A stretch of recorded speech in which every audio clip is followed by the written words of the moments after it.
there, welcome to Ridge Church. We're so glad that you're here with us, whether you're tuning in from right here in Charlotte, North Carolina, or from anywhere else. At Ridge Church, we know that life is messy, and we hope the message you're about to hear encourages you, challenges you, and reminds you that you're never alone. Thanks for listening in.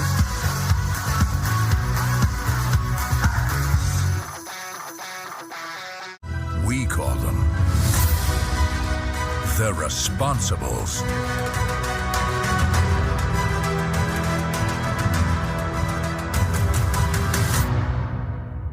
So I want to go back before we go forward. When I was a kid, and this is actually still true of me today in a lot of ways, but I love fishing. This is my favorite pastime. Now, I was introduced about 3-4 years ago to fly fishing. I'm like, man, that's the most amazing thing I've ever done in my life. Deep sea fishing doesn't matter, but I grew up in rural Georgia. We had a pond behind our house. And I just there's something about nature that for me is life-giving. And so when I could get away from humans, no offense, you guys are amazing, but I could go to life, it just bring life to me. So I would fish in this pond behind our house. And it was what I would call lazy man fishing. Like when you're fishing for catfish, it was a lot of fun and it was really easy, and oftentimes they were really big. And so it was just great. So I would fish for catfish. Now, anybody want to take a guess what we used predominantly for bait when we were fishing for catfish? Worms, I heard. Anything else? Hot dogs, chicken liver. I heard it. All right, chicken liver was the item of choice. Now, this is just one of many reasons that I don't eat chicken liver, because for me it's bait. And the other is, have you seen it? Like some of you are going to order some today, like they have it on the menu at Kentucky Fried Chicken, if that place is still around. But I couldn't do it because we put it on a hook. Now, so I love this. So I would go down behind the pond or behind the house at the pond. I would fish, and it was absolutely incredible. It would just bring life to me. Now, there's this one day that stands out in my mind above most of the rest. And when I tell you this story, you're going to understand why. In fact, some of you may have heard me tell this story at some point. But I was like, that last cast of the day is always dangerous. So last cast, I didn't catch anything, reeled it in. There's still a little bit of chicken liver on my hook. It goes behind me, kind of lands in the dirt. I turn around, and there's my cat. My cat likes chicken liver too. So my cat reaches for the hook, but listen, guys, obviously I pulled the hook out of the way, pulled it out of the way, but when I did, my cat did this thing. And for a young boy, that was really funny. And because it was funny, I thought, I'm going to do that again, because my frontal lobe was not fully formed, right? And so I thought, this is great. Like, it was just something about it that was like the most funniest thing ever. That cat, like, so hungry, loved that. And but it didn't get any. So I did it again, and I did it again. And man, I totally underestimated the speed of my cat. I mean, like, there was this one moment that's still in my mind as a grown man, I think I am. It happens in slow motion. Like, my cat with like ninja-like reflexes, and it's like, no. I saw both paws go onto the hook, and then in one fell swoop, it went into its mouth. Now, Houston, we have a problem. Like, so here I am, like, look, I don't know if this has ever happened to you. I'm going to go out on a limb and say I'm probably the only one that this has ever happened to. But let me just say, I would not advise it. What happened next, like, could have been the soundtrack to a horror movie. Like, it was awful what happened next. The sound, the whole situation, it was just terrible. Now, I think as awful and terrifying as this is, all of us in this room, all watching online, and everyone in the cafe certainly would agree that in this moment I was, and let's all say it together. I know, I received that. It's true, I was irresponsible. But before you're too harsh on me, we've all been there. There's some point in your life where you have been irresponsible. Perhaps you're in the middle of it right now. In fact, some of you go, well, not that irresponsible. And some of you are like, oh, it was way worse than that, Chris. Like, I could tell you stories that make the hook in the cat's mouth, that makes it like seem tame. But we've all been there. At some point in our journey, we have been irresponsible. And here's what I would say. Some of us, perhaps right now, as we sit in this place, as you listen to the sound of my voice, you're in the midst of making decisions. You're in the midst of some habits. Maybe you would call them hobbies. Maybe you're in the midst of some relationships, or you've got some routines in your life that are irresponsible. And let me just say this. There's something universally true about irresponsibility that is illustrated by my story, but it's true of your story as well. Every single time that we're irresponsible. I want to tell you how this scene ended. So I freaked out, as you can imagine. And so I immediately caught the cat. Well, technically I'd already caught the cat. I caught the cat this time with my hands. I caught the cat and I pinned the cat down on the ground. Now, so here's a really important detail in this story. Our cat had not been declawed. So at this point, rightfully so, I am the enemy in the cat's story and life, right? And so this cat is just working with all four legs to decimate the enemy. And I get, none of you feel sorry for me right now. I earned it. I deserved it. I understand. But it's a dilemma. So here's what I realized. I've got this cat going. I don't know if you've ever seen a cat with a hook in its mouth.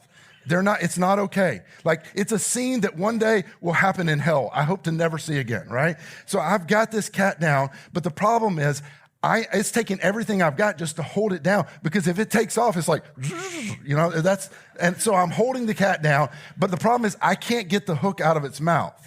Now, this is the moment, luckily, that my older brother was there. My older brother comes over. He's 5 years older. I have another brother that's 8 years older than me. Baby of the family. This is the kind of thing that happens when you're the baby of the family, right?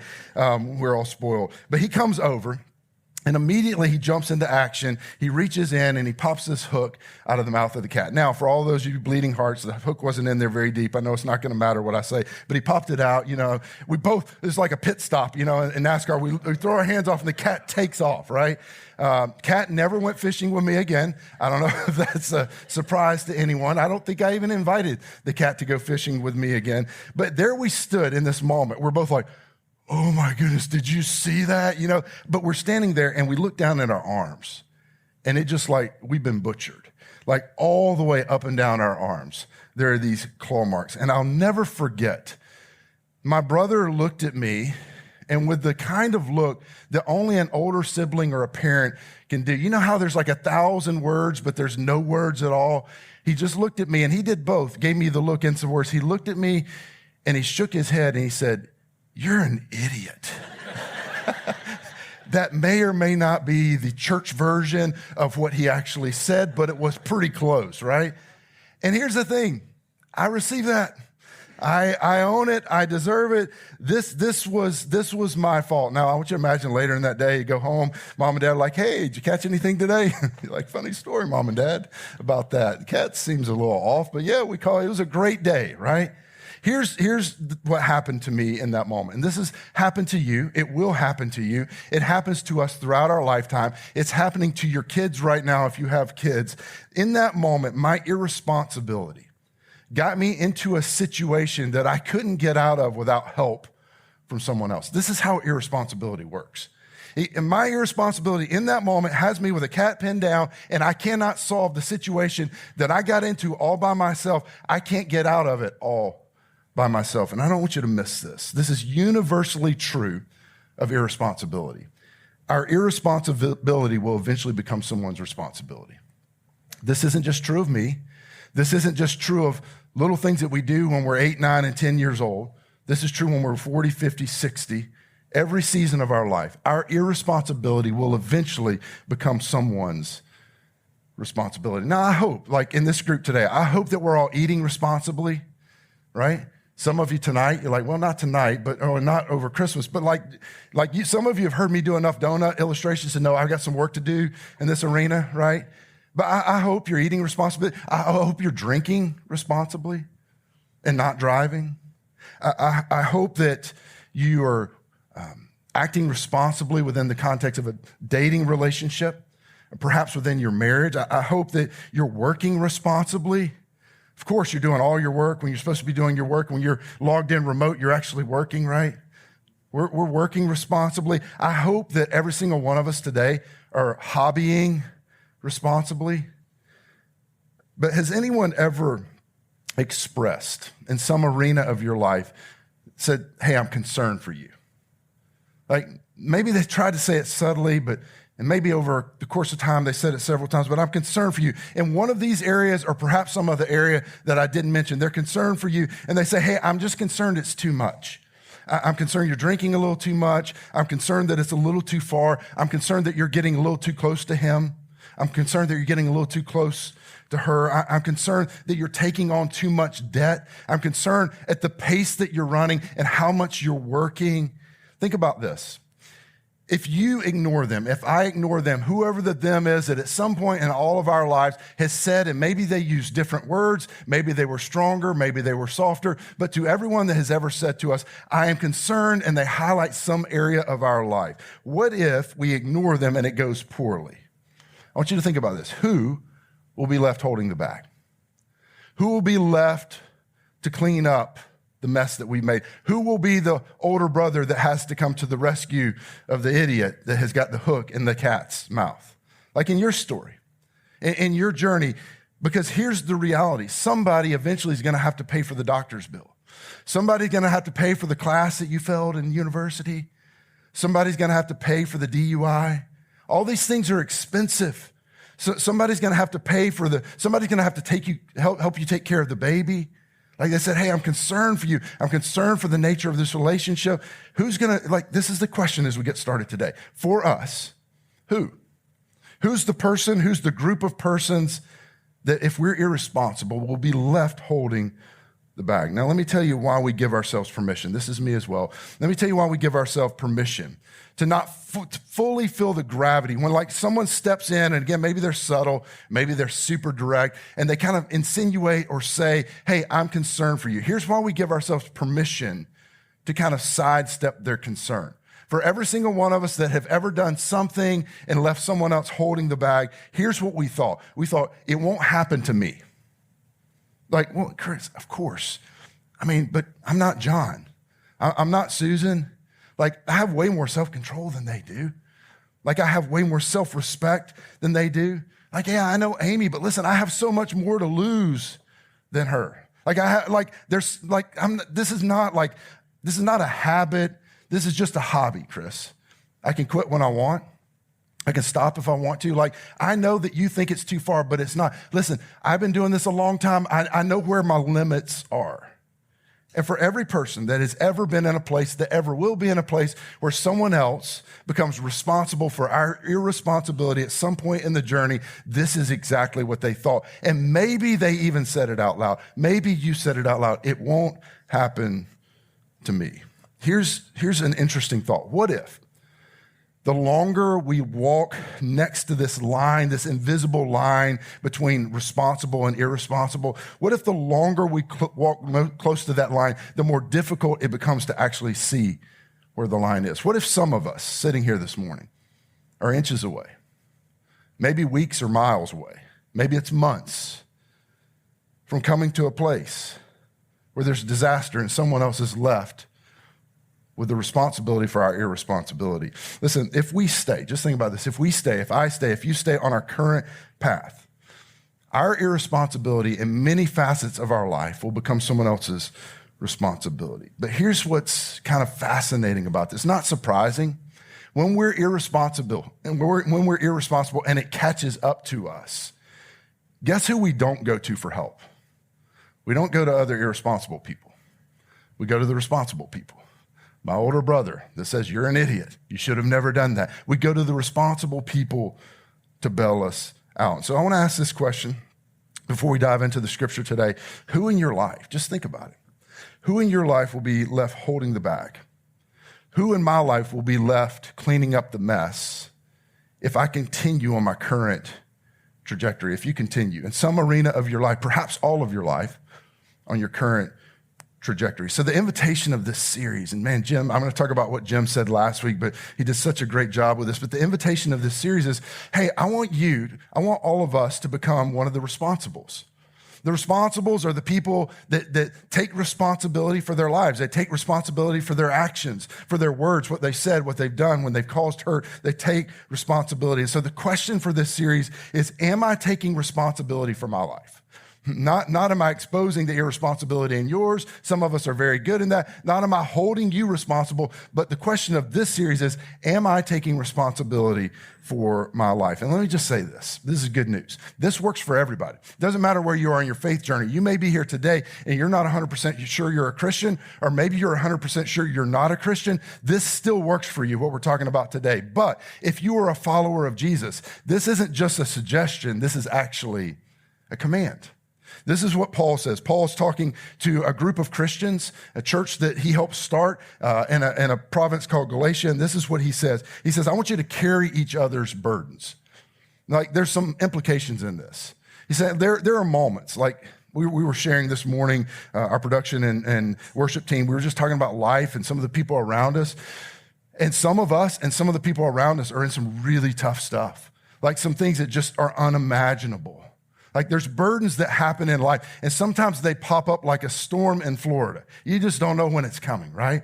And all of a sudden you find yourself in a space. And what Paul is saying is, for those of us that are followers of Jesus, we need to create enough margin in our life, have enough margin in our life, that when the burdens happen for the people around us, we have the margin, and then we choose to step into those spaces and help carry the burden. Now, there's an implication in this too. When he says carry each other's burdens, his implication is, you can't be the burden if you're helping them carry the burden. It's not carrying yourself. He's saying, hey, I want you to live in such a way where you take responsibility for you, and then you're in a space where when the storms of life hit for someone else, you actually can help them carry the burden. He says everyone should carry their own burdens. And he says, and in this way, this is how he finishes his thought, in this way you will fulfill the law of Christ.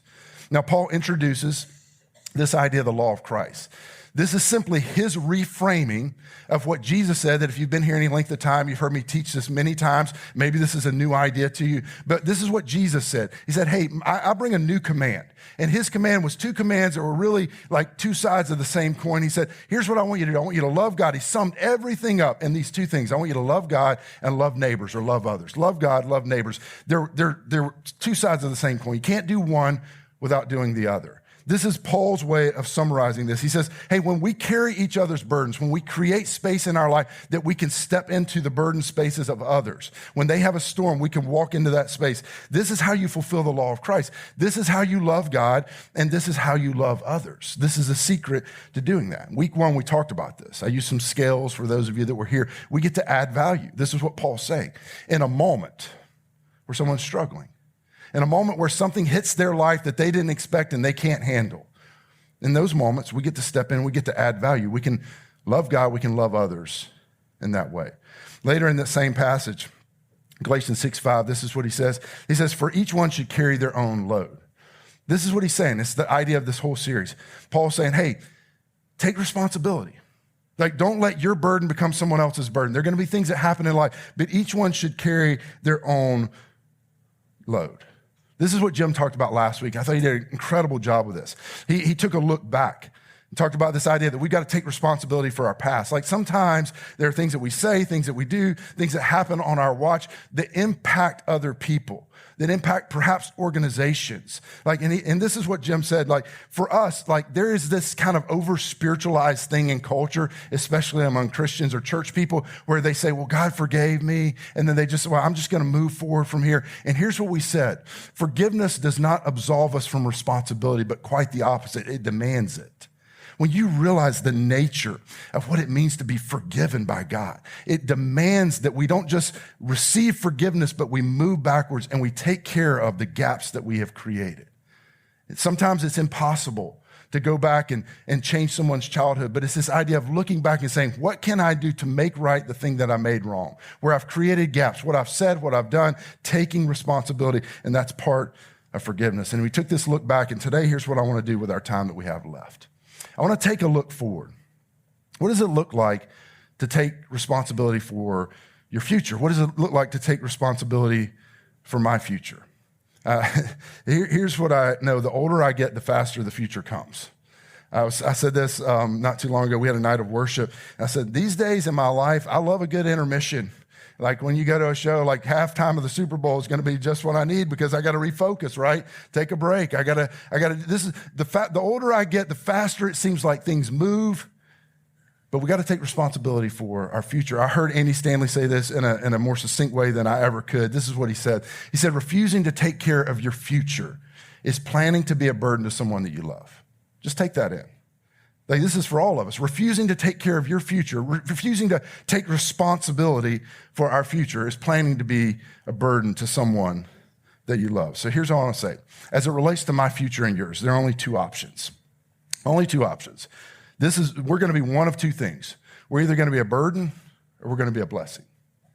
And what we do now And how we decide now, the way we handle our life now, will determine which of these we become to the people around us and to the people we love. We're going to become a burden or blessing. In fact, some of you are living in that now. The decision someone else made affected you, and they have now created a burden in your life. And for every single one of us, we become a burden or a blessing. And here's the question. If this continues, what is this? Current habits, current lifestyle, current activities, current relationships, the thing that I'm ignoring. We all have that thing. It's like, I just don't want to deal with that right now. Like the thing that we're ignoring, that thing we're putting on the back burner, the lack of saving, maybe too much spending is the other side of it. That thing in my morality. If this continues, the question is, where does it lead? This is a question that the responsibles ask and answer. And I'm telling you, how we engage with this question will have everything to do with whether one day we end up becoming a burden or a blessing to people. I want to look at two passages of Scripture. I want to look at one in the Old Testament and then the paralleled principle and thought from the New Testament. This is what Solomon says in Proverbs chapter 27, verse 12 around this idea. He says that the prudent, now the prudent is just a simple way for saying the wise. When he says the prudent, these are the people, the wise people that kind of see, and you know people like this, they just kind of see the connectedness in life.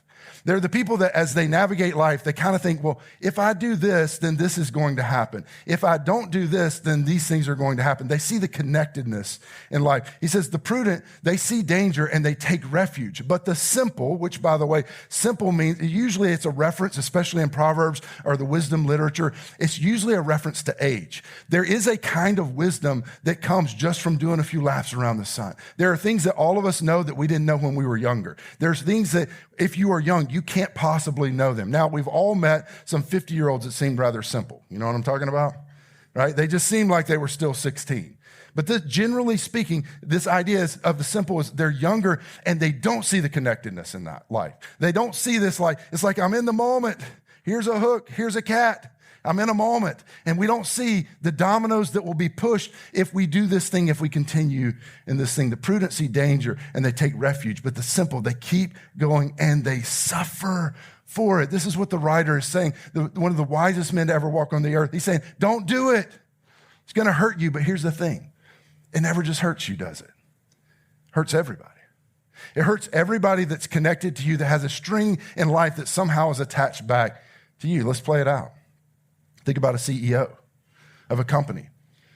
They make a decision. It's a moral decision. It's a financial decision. It never just affects the CEO. It affects the shareholders. It affects the employees. It affects the people on the other side, the ones, the consumers. Everyone's affected. Think about a teacher. A teacher makes a disastrous decision or uses the authority given to them to belittle someone. It affects everyone. It doesn't just affect the one person.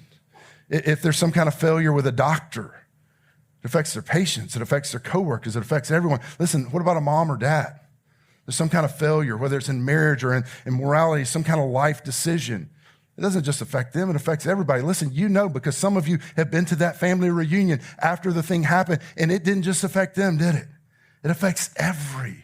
And I don't say any of this in a way of shame, and nor was the writer of this passage, Solomon. He was saying it in a preparation to say, hey, warning, there are things that are connected in life. And there are things that if you do this, then this will happen, not because God is judging, but because you pushed a domino. And that domino hit another domino. And all these things in life are connected. And before you know it, all the dominoes are falling down. He says, people that are wise, they see the connectedness in life. Listen, what happens when a pastor falls? Surely it doesn't just affect them. It affects the entire community. It affects everybody that has heard their messages. This is what he's saying, that it's the danger. The prudent, they see the danger. They take refuge. But the simple, they keep going and they suffer for it, and so does everyone around them. Here's what I would say. When you and I are irresponsible, and we're going to have our moments, right, because we're human. When we're irresponsible, other people are left holding the bag every single time. The simple, they think this. They think, well, it won't happen to me. This won't happen to me. I know it happened to them. It won't happen to me because here's the thing. I'm going to pull up listen, I know where my limits are. I'm going to pull up the nose of the plane before I crash. I want to jump over to the New Testament.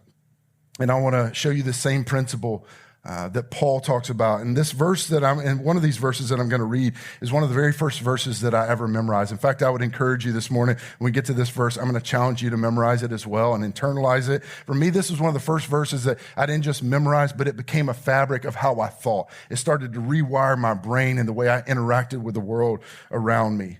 And it's powerful. This is how it starts. It's in Galatians. Paul starts by saying this. He says, don't be deceived. Meaning, like, he's saying, hey, we're all susceptible to this.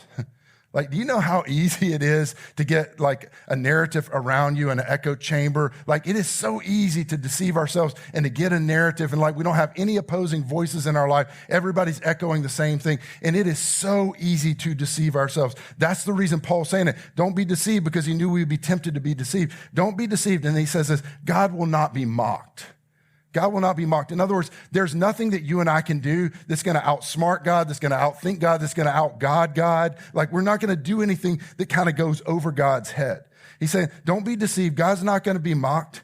He's saying, Paul's saying, I recognize that I'm talking to a group of people that think they're going to be the exception to the rule. Just like us, like, isn't it true? Like, when someone's pushing on stuff like this, you're like, yeah, Chris, I know. But listen, it's not going to happen to me. This is exactly what was happening to this group of people. He knows. He says, don't be deceived. God will not be mocked, because he knows he's talking to a group of people that think they will be the exception to the rule. And then he says this powerful thing, this principle that we know is the law of the harvest. He says this, a man reaps what he sows. Like, this is a powerful principle. A man reaps what he sows. A person reaps what they sows. Now, this principle, the law of the harvest, will trick us. And there's a couple of reasons. One of them is this. When it comes to the law of the harvest, oftentimes there's a time delay. Like, you go plant a seed and you say, well, look, nothing happened. Sometimes it takes weeks or months or years for something to really grow fully into what it could become. So sometimes there's this time release and it will fake us out. But there's this other thing that happens in the law of the harvest that if we miss this, we're going to miss something in life. There's always a disproportionate payout. There's a disproportionate result between what I plant and what grows. It may not be fair, but it's true. And this is what Paul's saying. He's saying, hey, this isn't like something where God's against you. This is just a principle. It's like gravity. You're either going to harness this or you're going to run against the wind. That's all that's going to happen with this principle. You're either going to harness or run against it. So this idea of the disproportionate output, I'll give it to you this way. I'll show you it. So this is a seed that comes from something we know of as a sequoia tree. Pretty small, right? Now, when that thing is fully mature, this is what it looks like. There you go. This one is known as General Sherman. Now, let me give you a little bit of context on this one. This one is, thank you very much. This one is 275 feet tall, 100 feet around, and 2.7 million pounds is the estimated weight of this. Now, it started here. This is small. I think we can all agree that this is a disproportionate outcome. The input to the output is very disproportionate. This is one of the things with the law of the harvest. Now, here's the good news. This is such good news. Here's what we think, and this is true. If I plant bad things, if there are bad seeds in my life, they're going to grow disproportionately bad. This is what he's saying. But here's the good side. It's also true on the other side. Like, if I plant the right things and the right time in my life, it's going to grow in a disproportionately good way. This is the law of the harvest. It's a neutral thing. We can harness it. It can work in our favor or it can work against us. He continues, he says, whoever sows to please their flesh. This idea of whoever sows to please their flesh, This is a complicated kind of theological way of Paul saying this. When we talk about sowing to please our flesh, we're just talking about those things that are about me.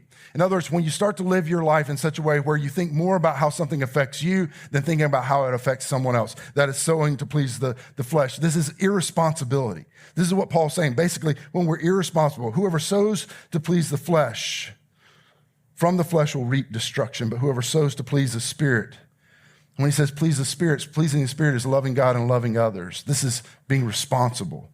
From that Spirit will reap eternal life.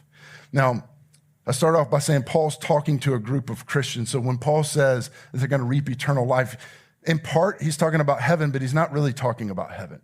These people were already headed there. They had already punched their ticket. They already believed in who Jesus was, and their destination one day would be heaven. The reality for them one day would be heaven. So he's talking to a group of people that are already headed there, and he talks about eternal life because he's talking about quality of life. And this is such a big idea that we miss sometimes in church. You can be a follower of Jesus and miss the abundant life that God planned for you to have. You can live your life out of rhythm with who he says, maybe possibly by the skin of your teeth, somehow end up in heaven. And Paul's saying, I don't want that for you. There's a quality of life. John recorded Jesus saying it this way, that it's abundant life. He's saying there's a kind of life that God offers that is life to the full. It's the rhythm of life where you inhale and you breathe oxygen that is good and your life is good. And when he talks about this abundant life, he says it's possible for all of us. We plant the right kind of seeds, and eventually, maybe not in the time frame you were thinking. Maybe you feel like there's been a time delay, right? And the outcome will be disproportionate. That thing you plant may feel so small, but it will grow disproportionately into bad or into good. And none of us will beat this principle. And this next verse is the one that I think we all should memorize. He says, let us not become weary in doing good. For at the proper time, we will reap a harvest. The proper time means literally the time that is right for you. In the proper time, we will reap a harvest if we do not give up. Why do you think Paul said that? He's talking to a group of Christians. He says, hey guys, plant the right stuff. You're going to reap a harvest if you don't give up. Why is he telling us not to give up on doing good? Why is he saying, hey guys, I don't want you to give up on taking the responsible path. I don't want you to give up. Why did he say it? Because he knew you'd want to. He knew I'd want to. Maybe you're sitting in that space now. It's the moment where you look up and you realize that there are people in your life that are doing none of this stuff. Like they're planting all the wrong seeds and it feels like nothing is happening. In fact, it feels like they're winning and you're losing. Like you're like, look, I got friends that are doing none of this stuff and everything seems to be fine with them. In fact, I'm trying to do this stuff and it doesn't seem right to me. He would say, hey, remember, sometimes the time between when you plant and you reap, it is going to happen eventually for you, for them, for all of us. We will reap what we sow. And it's going to have a disproportionate outcome. It's that moment when the haters become famous. Isn't it amazing how much hate you can spew and how quickly you become famous? But meanwhile, kindness is not seen as a virtue, it's seen as weakness. You say, Chris, Jesus would say plant seeds of kindness, but it doesn't work. He knew that there would be a time in our life where we're tempted to walk away, where we're tempted to not keep doing good. Let me just say this, teenagers, if you're a teenager in the room, if you have a teenager, middle school, high school, college, the way of Jesus invites you to a different kind of life. The way of Jesus invites you to a different kind of morality. The way of Jesus invites you to look at the person you're dating differently than everybody else in the world. And listen, I'm telling you, it won't be popular. There are things in the way of Jesus that at times, listen, one of the things that you want as a teenager is to blend in. You don't want to stand out. And by following the way of Jesus, it may make you stand out. And this is what Paul is saying. This is what I'm saying. God's authority through Paul is saying, he's saying, in that moment, you are going to want to give up and say, that's it, I'm done. And Paul's saying, don't give up. I know it's hard. I know I'm inviting you to live in a way that's countercultural, but it's not because I want something held from you. It's because I want something for you, and there will be a disproportionate return in your life. It's the law of the harvest. He said, don't be deceived. God cannot be mocked. Here's what he's saying. You're not going to be the first one to beat this principle, and you're not going to be the first one that the principle didn't work on. Man, don't give up. If you're a teenager trying to follow Jesus, if you're an adult trying to follow Jesus in the way of Jesus and it feels countercultural, don't give up. And then this is his summation. It says, therefore, as we have opportunity, let us do good to all people. Uh-oh. Well, Chris, I got a few people on the list. I mean, I'll be good to a lot of people, but there's a couple of people. If I could tell you their story, you would say, no, all people. Let's be good to all people. Think about your neighborhood right now. Think about your social media feed. Think about your family reunion. All people. Think about the teams that cheer for different groups. Go Panthers. All people. He says, all people. Therefore, as we have opportunity, listen, you will have opportunity before you leave the building today. You have opportunity tonight, throughout the day tomorrow, every hour of every day you have opportunity. Therefore, as we have opportunity, because of all this, every time we have opportunity, do good to all people, but especially to those who belong to the family of believers. He says, hey, it's going to be hard. If you're trying to live out the way of Jesus, be especially kind to those people. But listen, as you have opportunity, do good to everyone. This is what Paul's saying. Do no harm. Do no harm. Help people. Do the right thing. Take responsibility for your lives. And it's not just better for you. It's better for everybody around you. And it doesn't matter what has happened. You can start from this moment. Do you need to take responsibility from your past and make it right when you can? Yes. But in this moment, we can look to the future and we can plant the right kind of seeds. This is the way I say it. What you sow is what will grow. Eventually. Not immediately. Listen, it may start with a seed, didn't start with a giant sequoia tree, started with a small seed. You got to be intentional with what we sow, and it makes all the difference in our lives. And listen, ultimately, whether we become a burden or blessing in someone's life has everything to do with the kind of seeds that we sow right now. I want to give you just an illustration of this, and then I want to give you a couple of kind of takeaways, action steps to kind of work through, because I realize this content's like, what do you do with this, right? I'll give you an illustration specifically from a financial perspective. And this is not original to me. This is something Dave Ramsey does. This works in all arenas of life, but I want to give you this one. And some of you are going to listen to this and you're going to challenge his percentage rates. Don't do it. Just listen to the illustration. But this is what he talks about. And I will say it this way before I share this illustration. If you're young, start now. You have a distinct advantage in every area of life. For those of us a little older, we can do this as well. We can plant seeds now, but if you're young, you have a distinct advantage. And here's why. Playing catch up is hard. Playing catch up with your emotions is hard. It can be done, but it's hard.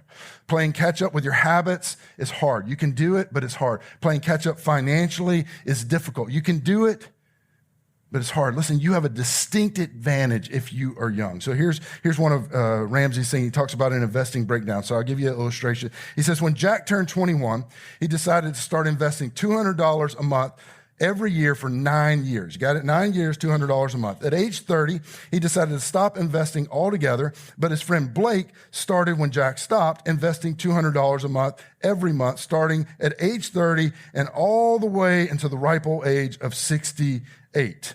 So at the age of 68, both guys at the age of 68, who do you think had more money in their account?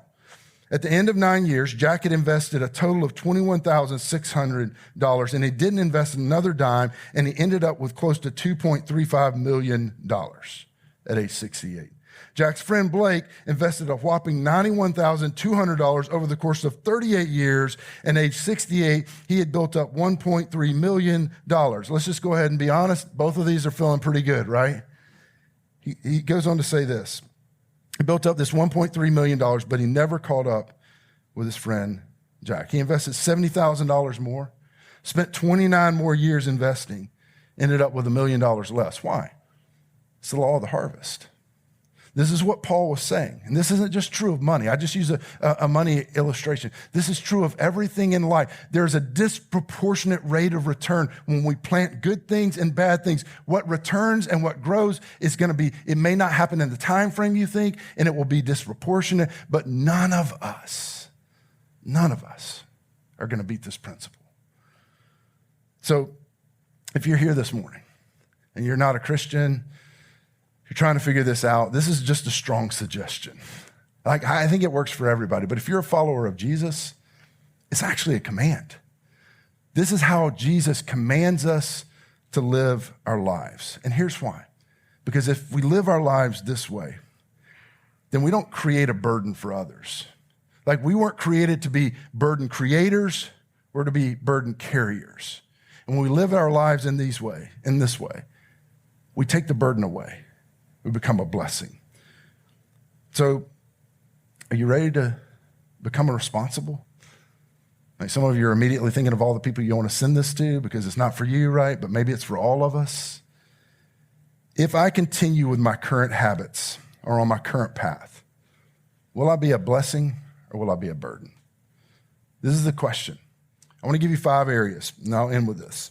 I'm gonna give you 5 areas just to consider this. And maybe as you look at this list, it might feel overwhelming. Maybe you just pick one. Maybe you pick one action step for each one, but I'm gonna give you 5 areas to consider this idea that if we give attention to it, the seeds that we're planting, it'll affect whether we become a burden or a blessing. The first one is this, relational health. And when we put all these on the screen together, I would encourage you to take out your phone, take a picture of this, and think about it, have a conversation with someone about it. Relational health. Listen, those of you that are in the dating world, if you just treated the person you're dating like it's someone else's future spouse, because most of the people we date, we don't end up marrying, how would that change things?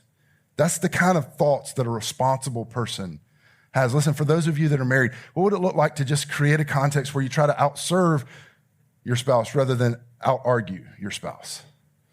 Relational health. The second one is this, financial health. I've heard this. There are 2 types of people in the world. There are those that make interest and those that pay interest. I met a lot of people through the years that wanted to be generous, but because of the way they've lived and the debt they've created, they couldn't be generous even if they wanted to. This is a thing that, again, this is a principle where God wants something for us, not something from us. Here's a third one, emotional health. Let me just say, it's okay not to be okay. I think all of us have been there in some way, shape, or form, maybe not as pronounced as whatever situation you're in, and maybe it's more pronounced. It's okay not to be okay. But at some point, we have to get help, right? Like at some point, we have to ask the question, what's it like on the other side of me? At some point, we have to pay attention to our overreactions and our underreactions. We have to invite someone into that conversation early and often. Here's the 4th area, spiritual health. Listen, this is so big. I know on the list, as I put it in there, it may feel like it doesn't even fit for some of you, but I'm telling you, spiritual health is so big. Listen, you got to circle up with some people. Christianity is not a solo sport.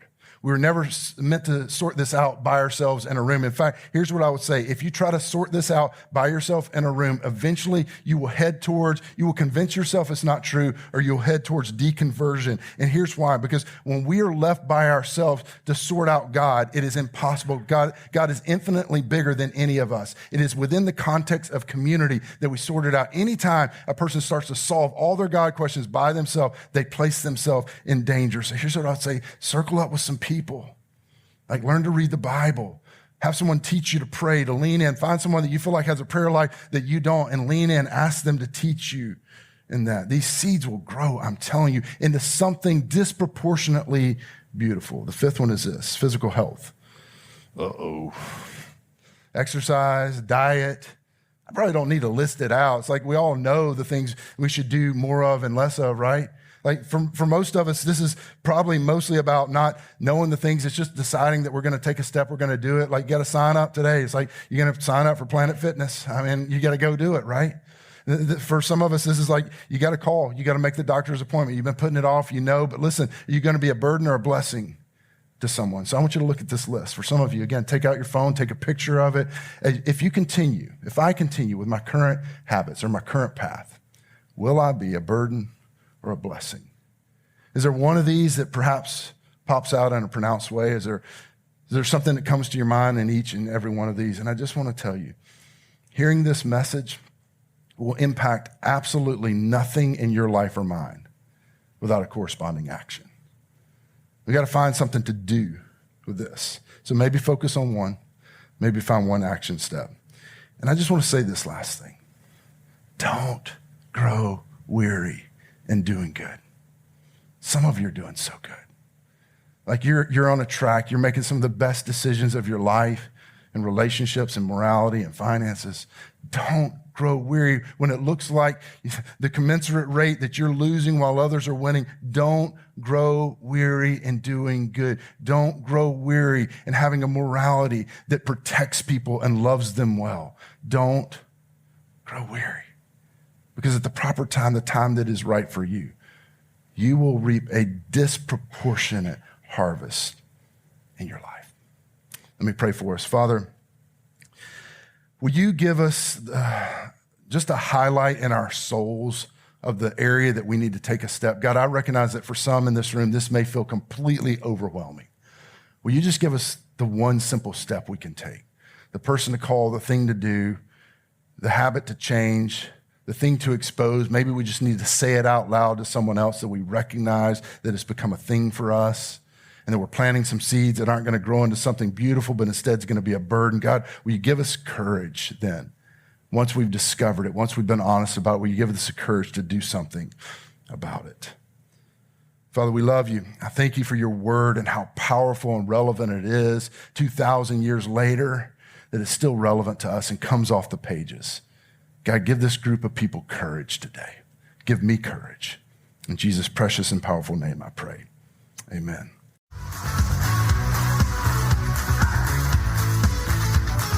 Thanks for listening today. If you're in the Charlotte or Matthews, North Carolina area, you're always invited to catch us online or join us in person at one of our 2 service experiences, 9:30 and 11 a.m. in the Ridge Auditorium, or streaming live to our cafe venue. We hope to see you soon.